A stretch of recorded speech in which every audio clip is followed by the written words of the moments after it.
I am here for this. And I'm learning all of the ways how to integrate Cari and Fletcher into one, to truly bring that human experience and not it be like, oh, what do people want to hear from me? It's like, no, what is the truth of where I'm really at?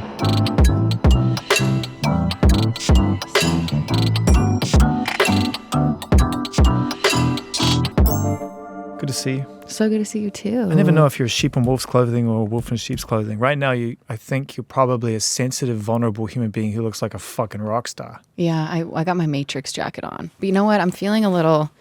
I got my Matrix jacket on, but I'm also holding a crystal. You know what I mean? So it's the balance. Bringing a little earth into the room. Everything's contrast. All of it can be true. And you're a Pisces, you're fucking crazy. And you're about to turn 30, so you're double crazy. Oh no, don't bring it up. I'm 50, dude. In a week. It gets better. It gets better. You know what? I'm excited. I am excited to turn a new leaf, to turn a new chapter. What do you do with youth anyway? It's such a fucking waste of an opportunity most of the time. That's the whole point. Oh, it's also you're just like scrambling, trying to figure out who you are. Yep. Yeah, and I feel like it's beautiful. And I've been able to figure out who I am through music over the years. Like it's been the vessel for me exploring myself. And even now looking back, even at what all my projects have been called of like Finding Fletcher, you know, the sex tapes, like the girl of my dreams. There's been these through lines of me just like deeply searching. It's been messy, but you've been open about it. And that's what's great about it. And I mean, life is. And we look to art to sort of, to try to kind of justify our own mess, I think, and to say, hey, it's okay. You don't have all the answers. You don't figure it out. You never will. It's not the point. Yeah. But I don't think enough is actually said about your dedication. Like you finished college. You didn't have to probably. You checked out for a minute. I did. And you came back and you saw it through. Mm-hmm. Why? Well, I took a year leave of absence, and I went down to Nashville and I wrote my first ever EP there called Finding Fletcher.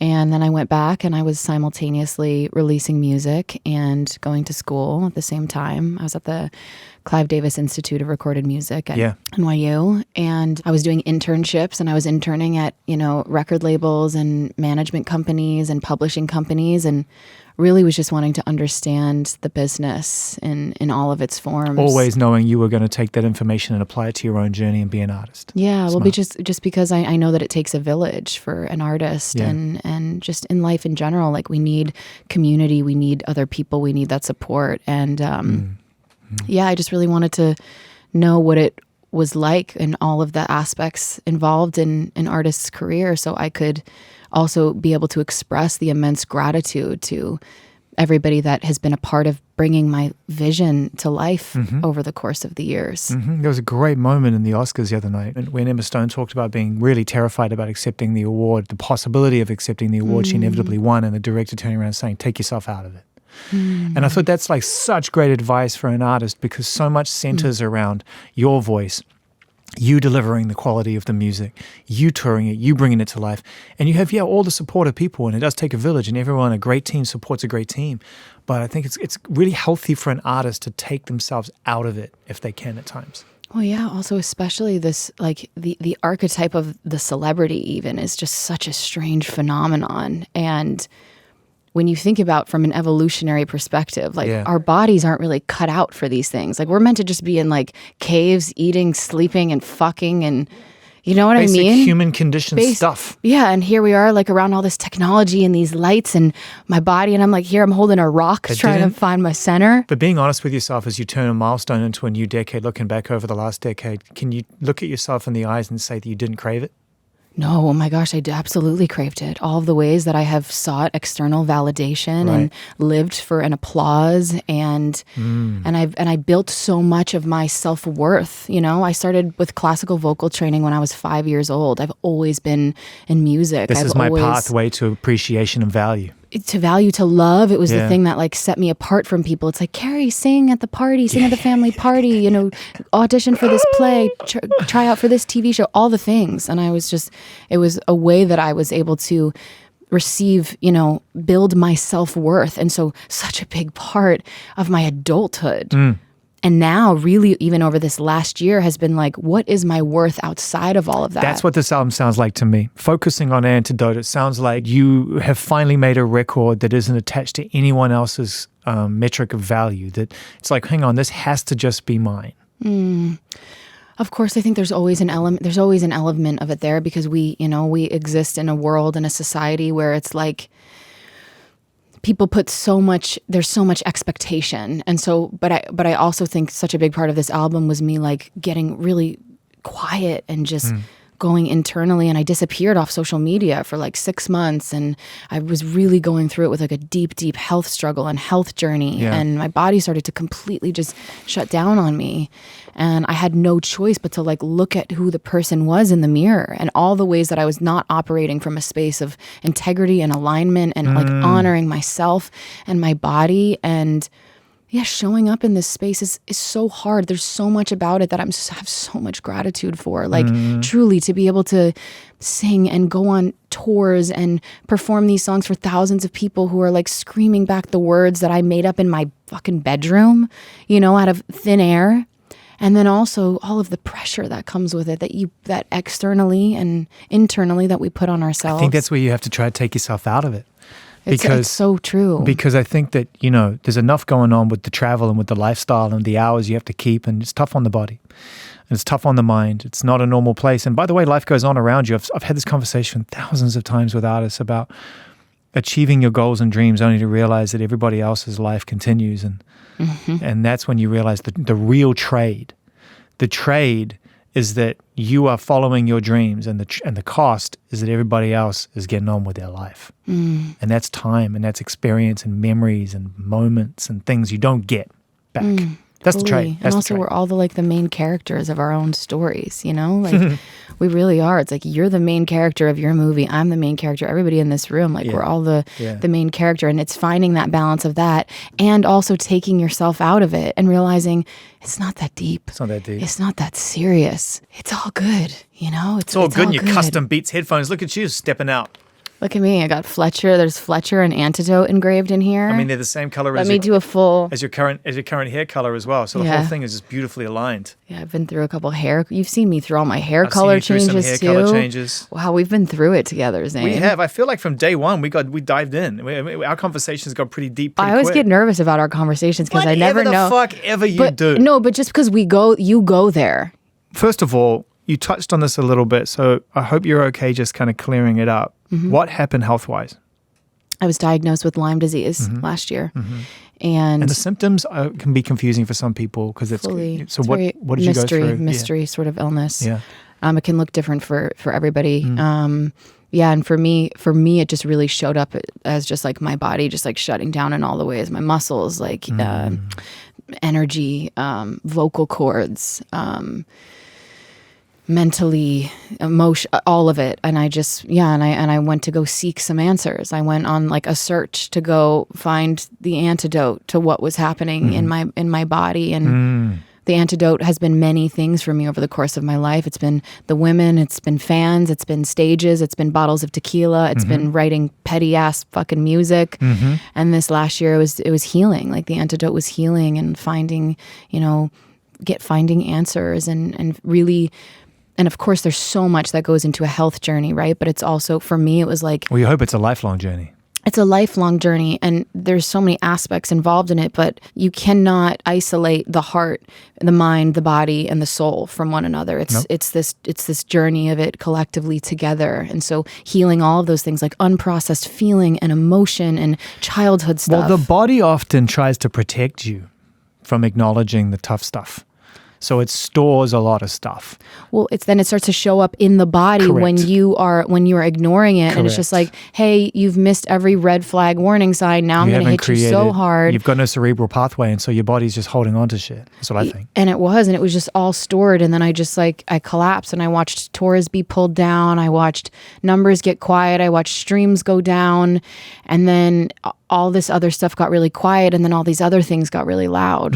Like my mind, like the darkness in my mind, my belief about my self-worth, my belonging, my purpose, all of these things just started to come to the surface of like, who am I outside of all of that? Isn't it great to know it can all go away and you'll be fine? Yeah. It is truly the most freeing thing of like, I have so much gratitude to be here, but also I don't need it. I'm good. Yeah, I hear it in the record, I hear it in the music, and it's lean. It's 11 songs. And, I would expect for someone who went through that kind of physical transformation that led to some form of sort of holistic renewal, to be leaning into that space a little more. But no, there's some fucking pissed off shit on here. This album is about love in all of its infinite manifestations. Yes. And for me, love, right, is like giving voice to all of the parts, all of the feelings, the full journey, the rage, the joy, the lust, the being horny, the being your ego. Like there's a song on my album called Ego Talking. Yeah. And I walked into the studio one day and I was feeling a lot of jealousy and insecurity and like some attachment things were coming up. And I was like, ooh, this song is not going to be a song from the highest version of myself, the best healed version of myself. My ego needs the mic. Yeah. My ego needs to do some talking. Yeah. And Yeah. so to be able to, it's about all of this. And my fans always joke, they're like, Fletcher's never healed a day in her life, you know? And I think Thanks. and I think it's about when I'm writing songs like Becky's So Hot and all of these sort of unhinged records in They've a got way. a point. They've got a point. I mean, they've got a your story up until valid assessment. you know, your story up to In Search Of is fuck even trying. I'm just going to burn it down and see what's left. And that's kind of been elements of that throughout. And those are the things we've focused a little bit about. I mean, I remember the conversation I had with you maybe 2-3 chats ago about Becky, and you were relishing the drama. You were like, oh yeah, I am here for this. Let's go. I was lying. Yeah, you even jumped on my social media feed and pumped it up even more because you were so into the conversation around that song. Now you say you were lying. Give us the wisdom you've developed since that moment to now. Well, there's a song on my album called Doing Better. And Love it. We were just playing it. it is a song, it's a follow-up to a song on my last album, Girl of My Dreams, called Better Version. And the lyric ends with, and now some other person's going to get the better version of me. And so in this time off, I was sitting and I was like, what's the better version of me doing? And is she really doing better? And I had to really sit with that. And I was reflecting. It's a song about a reflection of that time in my life during that era. And the lyrics, the verses, is like me making fun of myself, all the ways that I was acting so cocky. Like, your girlfriend never thanked me for making her go viral. Fuck it, I'm her idol. I get sad and spiral. Yeah, I'll buy a new whip, but you'll never see me take the high road. And it's a commentary on all of the ways of that time in my life not feeling good. And so here I am, I'm doing all these things. I'm getting to be on a stage performing with Miley Cyrus. I'm performing this song. And yeah, I'm so sick on the inside. And so... Because you're drinking the fuck you juice. A lot of that stuff is just driven from the desire to prove to somebody, not yourself, that you're better than the person they left. Yeah, and which is derived from a place of lack, like a place of scarcity within yourself, of like, I've got something to prove. And so I look back on that time and I'm like, and I am somebody who will always stand by writing your emotions, writing your feelings. I'm an artist. Like I'm gonna fuck up. I'm not gonna do things perfectly. But I would not release that. I would not release that song. I would have written it because, yeah, that was true. That was in truth in the moment for me. So no regrets. But are you saying you wouldn't release it knowing yourself and who you've become now? Yeah. Or if you had a chance to do it again, you wouldn't? If I had a chance to do it again, I wouldn't release it. But that's also not real because we cannot go back in time. That's true. So I'm reflecting from the space that I am in now. It's the first one then. You know, it's knowing yourself and the person that you are becoming. You recognize that. So the question for you now is, will you play that song live? Will I play Becky So Hot live? Yeah. I do think I have to give it to the gays. See, this is the contradiction on display right here. It's a powerful statement till you play it fucking live. You're like, I would not release that song now. Listen, but ladies and gentlemen, you've been waiting for this one. Let's rock. But it's a part of the evolution. Like I had to have Better Version to have Becky So Hot to have Doing Better, which is just a commentary on life in general, of all the ways that were like. It would be churlish of me not to establish my own commentary on. You gotta give it to me. Give me the peanut gallery. I like it. No, I am not on the peanut gallery. I'm in the front row of your concert, and I'm saying that you summed it up. It's fine to have your feelings about what that song meant to you in the moment and how you've evolved and grown. I'll leave it here. It's going to be interesting to know how you feel after you start playing it live. Now I've been rehearsing it. Even through rehearsal, it lands really funny in my body. That's for me. the question. What does it feel like? I understand it's a gift for the fans, and you feel you need to tell. It's part of your story, but it's got to feel different. Of course, it feels different. Even when I was performing it at the time, there was just like a seed there that I'm like, ooh, the seed that planted this song was like from a space of pure intention of just wanting to be like, yeah, she's hot, I get it. And then, but also all the ways that ended up being perceived by people, and then watching how it unfolded. And everyone's jumping up and down at the concert singing along with you, and you're like, yes, out of body experience. And so now, because I have found like forgiveness in myself through that time, have expressed the way that I have felt about that chapter in my life, I feel like being able to perform it now is just like I can experience the rowdiness and the hype and the energy and the joy, of what that song, and the fun and the play. It's a healthy disassociation from the original sentiment in order to create a piece of art. It's an artistic statement now, not a personal statement. Yeah, right. The artist has to remove themselves. Sometimes you got to take yourself out of it. Take yourself out of it. How did you know you were ready to make music again? It's pretty tough going through that kind of health scare like that, and having to put yourself back together. And making music is not an easy road to begin. It's going to take a lot out of you, and there's a lot on this record I can tell took a lot out of you. I mean, just that song, Two Things Can Be True, I feel like would have been a tough day in the studio. Yeah, I think that I wrote that song with Julia Michaels. Of course you did. Fucking hell, she's a beast. She deserves 10 of those. I mean, no one does day-to-day conversation in the form of a song like she does. Genius. She's a genius. So yeah, anyway. This has become a fan page now for Julia Michaels. It's just a brief one. So yeah, how did you know that you had the strength to make something new? This album took a lot of energy, but it also gave me so much energy. And truly, because I was in the place where my body was like so depleted, I would go to the studio and I didn't have the energy for a facade. Like I didn't have the energy to try to like overperform my vocals, or I didn't have the energy to, I just had to show up in truth and like sing. And because so much was happening with my body and my vocal cords were changing, and I had to let go of all the like technicality of the way that I've used to sing before. And I just had to show up and like sing from my heart and write from my heart. And so it took a lot, but it also gave me back so much. I also wrote most of this album in my hometown in New Jersey. And so I was going back and forth from the studio, and my mom would make me a little pasta, and then I would go back and record a vocal, and then I would go home. And you went home to recover. Mm-hmm. Yeah, I had to go. I went back to my childhood bedroom. I think we can probably go there. We've known each other a while. When you got home, what was the first thing and or the sentiment of the first thing that your mother said to you that reflected the learning that you had to come to yourself that she probably saw was coming? You know that moment when parents are like, I've been kind of waiting for this moment a little bit? Was there an element to that? Like the way you've been living, the way you've been moving? I mean there's empathy. My parents have they've been watching me since I was a little kid. Just go, go, go, go, go, push, push, push, push, push, push, push.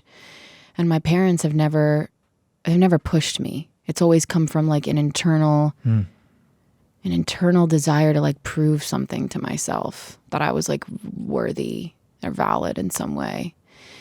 And and like my mom's like also weird. She's like witchy and kind of psychic, and she always knows what I'm feeling, and she always knows. She'll call me and just be like, why aren't you telling me about so-and-so? And I'm like, what? So she knew something was going on with you before you even came home. Yeah, and she was just like, and she's Italian, you know. I wrote a song called Maybe It's the Jersey in Me, which maybe I'll release at some point in time, and there's a line in there that it's like, it's my Italian mother in my blood. And I get like the road rage from my dad, the Jersey in me. But yeah, mom knows. And I think to just be held in that, like to be held in that energy of, she's like, you know, her love language is food too. She's like, what do you want? What do you want? What can I cook you? And I think to go back and be able to reflect in that space in my childhood bedroom, where I processed so much as a kid, so much growing up around struggling with my sexuality and my identity and all of it. Like I was suddenly just sitting in it, literally having like letters from my friends in 6th grade and journals and like all of it's there. Fucking blank go. Holy shit. Like they just demolished your family home and built a quickie mart. Welcome to fucking existential crisis. Yeah. What was your first sleep like when you in your childhood bedroom? Panic attack. Not I still had a surprised. mural on my wall of I had this like beach mural of like a palm tree on my wall that has been up since the 6th Why do grade. our parents keep our rooms the same? Man, our kid's about to go to really? college this year, yeah. And when he goes, man, I'm fucking turning that room into a studio. Drum room. It's a drum room. It's a fucking... New fresh vibe. Where's he fucking- going to sleep when he comes home, though? Fuck that. It's going to have a beer fridge, a drum set. I'm going to have 6 TVs in there lined up just to watch sports. It's going to be like... By the way, my wife's going to love it. We're going to sit there and we're just going to play drums and drink beers. He sounds like a man cave. It's giving me anxiety. Nah, it's more like a marriage cave. Okay, I like it. It's strong relationship goals. That's what it should be giving you. Honestly, I need some advice on that. Clearly. This fucking album, clearly. Can you help me? No. Based on what I'm hearing on this record, absolutely It's beyond the point It's your of help. search for the antidote, and I cannot help you right now. Because there's some shit on this album. It's like, wow, man, you've definitely done a lot of work on yourself, but you're still going. I'm in my Saturn return right now, you know? You are fully in your Saturn. You're not alone. Ari's in her Saturn return. Who else do we speak to? Huh? Casey's in her Saturn return. Dua is in her Saturn. I spoke to Dua the other day. She's in her Saturn return. I'm speaking to all these amazing pop stars and superstars who are all like, yeah, I've been through some shit. Like, you know. Yeah, we're in it. I think you just get confronted with so much of you and who you are and all the things that are not in alignment in your life. You have no choice but to like really look at it and face it. And this album was me sitting down and just and feeling it and facing it. And What's a Pisces go through in Saturn return? what's a Pisces go through? Well, it depends what house your Saturn is in. Oh, it's so individual. I mean, it's a mathematical equation, as I said the other day to somebody, that really pertains only to every individual and over the course of their life and what they have to learn to move forward. So what was your experience in your Saturn? Mine was in the 6th house of work and health. So There you of go. course, There you go. It's Back home. yeah, and back home, mate. it's so like there's something about the stars, right? That it's like we're cosmic, like we're stardust, we're like we're matter. I believe that to be true. Yeah, we're all made of that stuff, and so there's something about the blueprint of the sky and the stars and where all the stars were placed on the day you were born at the exact time that you were born, that lays out some sort of blueprint, cosmic blueprint for the trajectory in the course of your life. And so it's so funny when you start to learn about it and you're just like, oh, wait, why does everything all of a sudden make sense? And there's this relief of it in a way that's like, yes, I have free will in the sense of how I choose to show up. But there's also a part of it that's like, some things feel destined, you know? And your challenges and all the things we're meant to navigate and grow through and learn through is, it's pretty profound. And I feel like I kind of dumped all of that into this record. But there'll be more, you know, it's always a search. You're just getting started. You're just getting scratching started. the tip of the iceberg. For sure. I feel like this is, in a way, no disrespect to Girl or any other things you've done. We've spoken through those moments, had great moments. This is like where it starts, really. Because you're a smart writer, really smart writer. I listen to your words and I'm like, okay, a lot of turnaround, a lot of twists in the tail. Thought I knew the song, now I don't know the song. Or maybe I do know the song, all in the space of 3 minutes. You love to write clever. You love to keep people guessing in your shit. And so I think that like having a stronger connection to your spiritual side over the course of your life is only going to make you cleverer. Yeah, because there's still so many parts of me that I haven't even accessed yet, and that's the exciting part. It's that it's forever a journey, and so there's this album was like the version of me that existed when I finished writing it, and then there's going to be a million more. You know, we're all just like, I'm like a cat with 9 lives, just giving pussy diet. The first song that came on was Joyride. Oh wow, that's like the second to last song on the record. It's also the first song that I heard on the album, which is it is Fletcher at her most unbridled, sexually connected, but I never know when you're writing about it whether it's through joy or sometimes it's distraction or sometimes it's revenge, or sometimes it's just a very intense experience hearing you sing a song like Joyride, because I'm like, this ain't just a straight sex song. This is a weird wrapped up, there's like something's going on with the song. You know what I mean? It's deeply nuanced. Yeah, there's sexual tension there. I'm not wrong here, right? Like it's No. not just a straight up, hey, you're hot, I'm hot, let's get it on for 6 hours on the kitchen bench. It's a pretty intense ride, that song. No, it's like sex. It's also like these are all the things that I'm like navigating my avoidance in relationships. You know, Boom. steal the keys to my heart. Take it for a joyride. Yeah, nobody catches the girl, but I dare you to try. Steal the keys to my heart. Take it out for a joyride. Yeah, man. Yeah, but the first part you said as well about avoiding your own actual true feelings is much easier when you're steeped in a lust mode or in an attraction mode. It's easy to just stay there and not see the other side of it. Do you recognize that in your writing a little bit? Because I do feel like to some degree your attraction, you write it really well, but I also feel like attraction could be a distraction if I listen to your music. Yeah, absolutely. Because there's also, even just from a biological perspective, like when we're falling in love too, there's so many chemicals involved. There's serotonin, there's dopamine, there's adrenaline. I have a song on my album called Eras of Us. Brilliant, by the way. My second favorite song on the record. Thank you. I ran into my ex-girlfriend at the Taylor Swift concert at the Eras tour. You ran into your ex? I ran into my ex. Ran into my ex at a Taylor Swift concert. And we hugged for the first time since the day we broke up. Oh, that's a good one. What was the hug like? Was it over? It's over hug? It was a healing hug. Beautiful. That's the best kind of hug. It was a healing hug. It was like a deeply, deeply healing hug. And I wrote in the lyric, like, I've been practicing this moment, but I never thought I'd see you again. Oh, good lyrics. Man, Fletcher, you're a fucking real writer, man. Ah, thanks. Dude, really, like, no wonder Julia Michaels is stacking up the fucking sessions. Yeah, we got a couple songs on my album bangers together, but I don't know why I was telling you that I ran into my ex at Eras of Us. Yeah, but there was something that you said before that. About attraction being a distraction. Attraction being a distraction. Yes. Oh, what I was going to say is that, yeah, there's so many emotions involved, and I called myself an adrenaline slut in the Eras of Us bridge, you know? Lately, I've been swinging fists and starting a fight. I've been trying to kill the memory of you in my mind. It's a cross I'm going to bear until the day that I die. And there's something about an adrenaline slut. The problem is that I'm just an adrenaline slut, is what I say. And it's me calling myself out in all the ways that I'm like, I deeply crave love and intimacy, and also all the ways that I push it away. Right.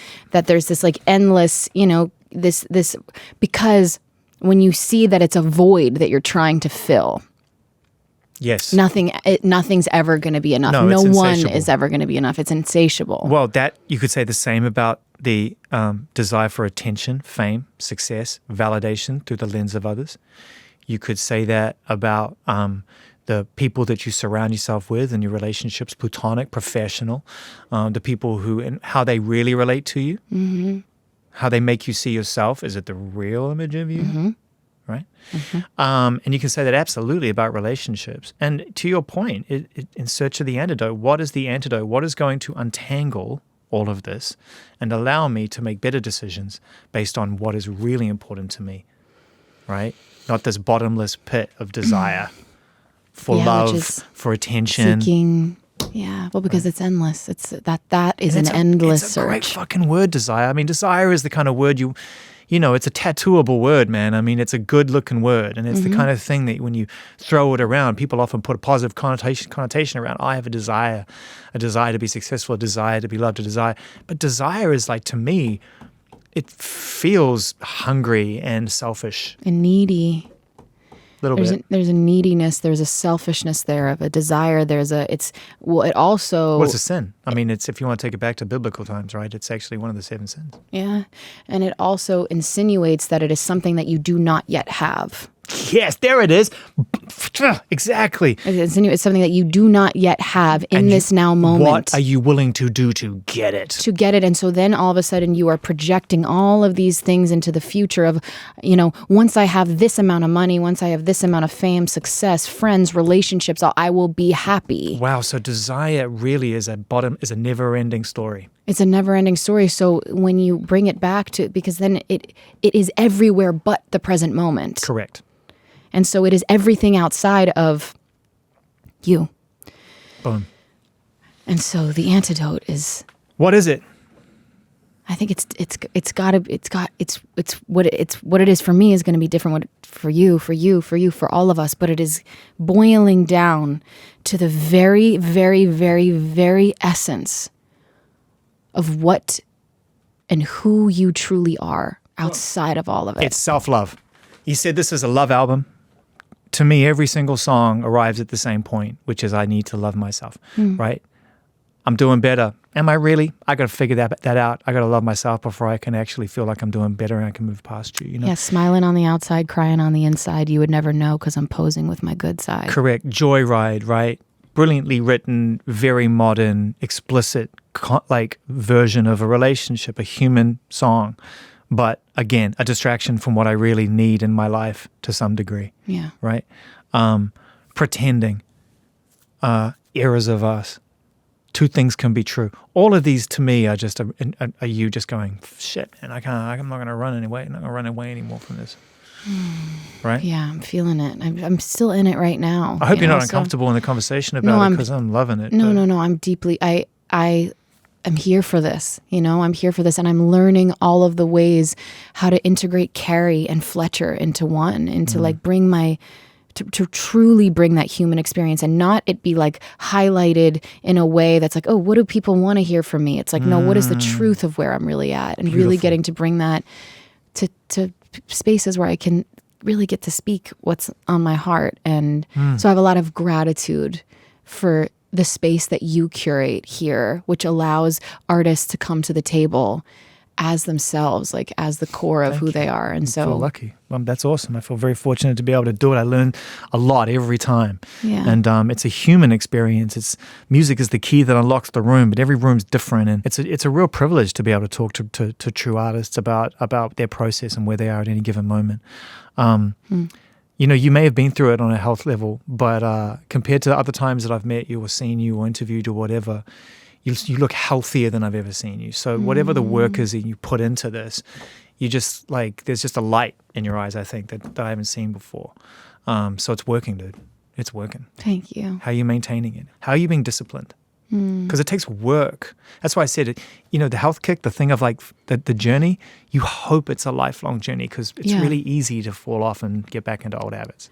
It is. And I would be like, there's periods of time where I've been really taking care of myself with breath work and meditation and therapy and eating really healthy and, and being fortunate enough to be able to buy healthy food and supplements and all the things. That's a massive privilege.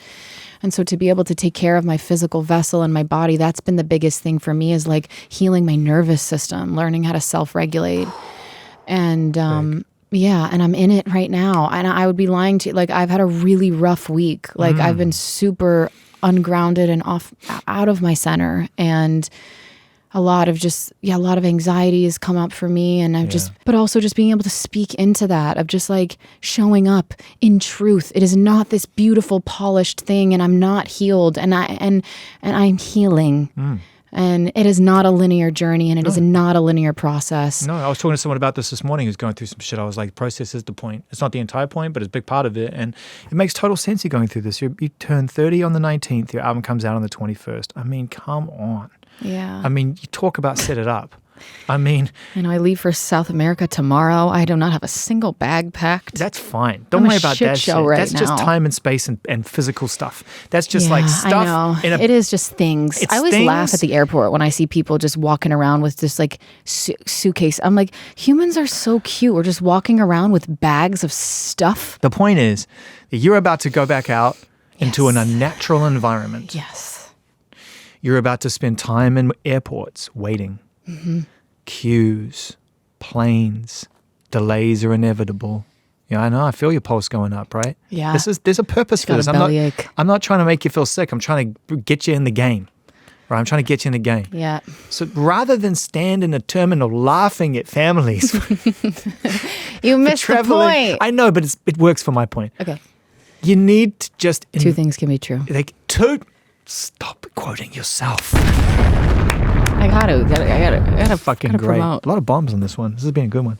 You just give yourself every opportunity to do it right. Look forward to packing your suitcase because it's easy and great and everything looks good in it. Yeah. Right? The reframe. Reframe that shit, because fuck Perspective. touring is gonna, it's just, you're about to leave the cocoon, my friend. Yeah. You're starting in South America. Craziest, most awesome Going to crowds Brazil. ever. I've never been. I've gotten so many comments that say come to Brazil, Oh, and you're I gonna have a crazy time. finally come to Brazil. I'm so lucky that I get to do what I do every day. You know, that I get to write these beautiful. songs, that I get to go play these songs all over the world, in Europe, in the UK, in Australia, New Zealand, Yeah, man. South America. You've got real fans and like obsessive, brilliant fans who want you to win. Where does this album sit for your fans in their life? How do you hope they live with it and turn to it? If you could design the experience a little bit, I know it's unique. Where do you really ideally want people to turn to this record? For me, like, this album was written to meet people wherever they are at. That's the thing. It was written to meet you wherever you're at. If there's, you know, and to feel all of it, to feel the full range of your emotions, like whatever you're in. You know, there's a song for everything. There's been many muses on this album too. I wrote about, you know, in past projects, I think there was like a specific focus. Yep. I had a lot of muses. There's friends, there's friend breakups, there's lovers, there's all of it. Like, a lot of muses. That in itself is a real sign of growth as a writer, because, you know, I think the idea of struggling to create a strong foundation for relationships has been the benchmark of many, many wonderful songs and projects and albums, and probably the most common. Mm-hmm. And I always wonder, like, when you write about it, does it actively help you strengthen your parameters and boundaries of what you need to have a healthy relationship? Or is it just circling the issue over and over again? I mean, I think it could be a combination of the two, but I think it allows me to dive a little bit deeper into my psyche. Like, writing allows me to call up a feeling, an emotion, and kind of work it through and put it into art. So it's almost this like alchemical process that happens through the course of writing something because I am able to get it outside of my body, right? Yeah. And then it's not mine once it's out, it's not mine anymore. And you can use that space for something It's the artist new. getting out of the way. It's this isn't me anymore. Yeah. And then I can use that space to feel into something new, to experience, to explore something new. Yeah, there's this level of it that's like, ooh, I can see that. I can see that pain or that chaos existing in a vessel outside of me, and then that can be something that just goes and sails, you know, the ocean of life now, and meets people where they're at. But then you get a chance to, like I said, you get the replacement therapy, where it's like, okay, I don't have to be that person anymore. I wrote about that person, experienced that in a song. I understand it. I can look in that and refer to that and know that's who I was. Yeah. So now who do I want to be? Well, and it's always that. Like, we are always growing. We are always evolving. Like, I love all of the women that I have been. It's fucking awesome. Who's doing it right now? Who do you love artistically? Who do you love? Who are you a fan of? Straight, simple question. Who do you just think is fantastic and you think's getting it right? I love Ryan Beatty so much. Oh, can we just for a second just talk about that album? I mean, Ribbons. fuck, the most perfect fucking. I mean, lyrically, you know, It hurts me to think about that album. In the most beautiful, like, it hurts. there's it's a million so good, ways it that hurts. this can end, and no sunrise is ever promised. So I hold my baby in my arms. I thank Count on God to wake us up by sunrise. Yeah, I got the second Count word. on God to wake us up by sunrise. Oof, and it is literally the definition of just simplicity. It is vocals, it is emotion, it is so raw, it is so unfiltered. There's no show around it. It just is. I know. This is the shit. It's out of my hands. What can I tell you? I'm not losing it. I'm just having a laugh. Counting my paces. I'm making faces at the one who stares at me at the end of the glass. Fuck you, Ryan. That's just perfect poetry. That's unbelievable. That is every human being searching for a place in a room of people that don't know you to process pain in a human way through the filter of a glass of alcohol. And it is the most beautifully summed up sentiment. Like incredible. Psst. Been there. Totally been there. Wow. It's so cool to watch you speak about artists' work, also other artists that I love and adore and I'm a fan of. It's like We're so lucky. Yeah, and it hits in such a way. And those are the records that I put on when I just need to when I just need to feel something. And then I'm also deeply yeah. in a different energy. Troye Sivan's Something to Give Each Other Fuck yeah. is one of my favorite albums.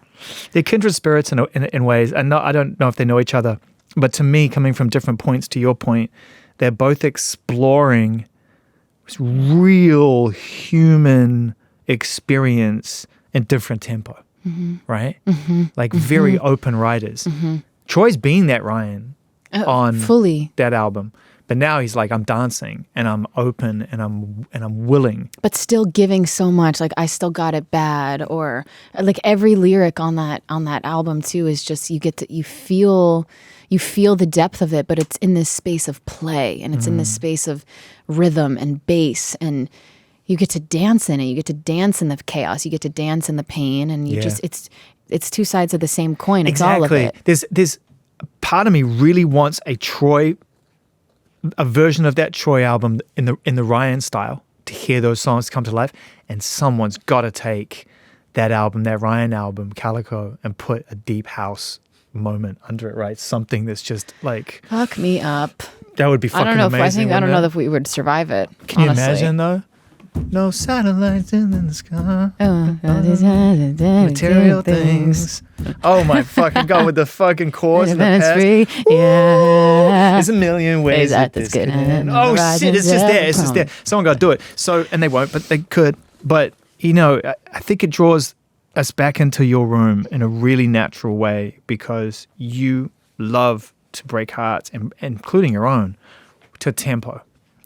And you know, there's something very rewarding about dancing through the pain. If it wasn't, we wouldn't have Robin and Janet Jackson and house music, right, as a genre, right? We wouldn't have it. Truly. I mean, that was all music that came out of pain and protest. That was those clubs were safe places for people who were ostracized by quote-unquote community or society, who found a safe place to go dance with one another and talk about their pain. Those songs are protest songs.